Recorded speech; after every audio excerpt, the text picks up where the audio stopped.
You may have learned that leaves are green because they're full of a green molecule called chlorophyll. It's the reason for the greenness of plants, from moss green moss to grass green grass to evergreen evergreens. And the reason chlorophyll is so incredibly popular, showing up in nearly every plant on Earth, is that it's good at soaking up sunlight. The more light a plant gets, the more energy it has to make sugar and grow tulips and kumquats and do all the other things plants do. But wait a second, doesn't the fact that chlorophyll is green mean that it's actually bad at absorbing green light?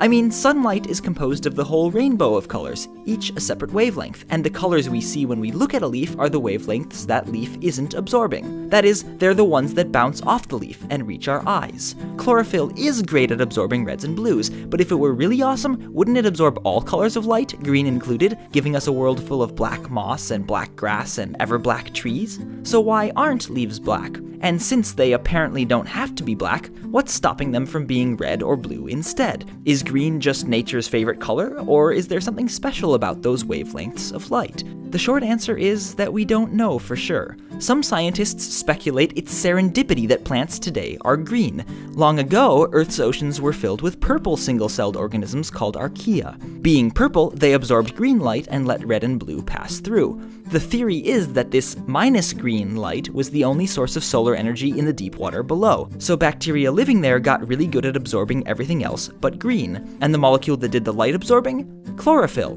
Maybe.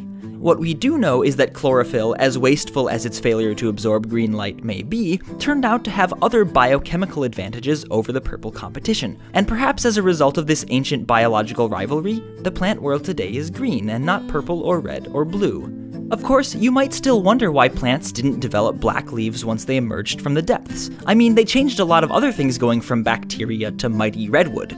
Well, maybe it's simply that nature isn't about perfection, and life doesn't need flawless black to get by, just good enough green. Or maybe plants were even more clever and turned the weakness of chlorophyll into a strength. But we'll have to leave that story for later.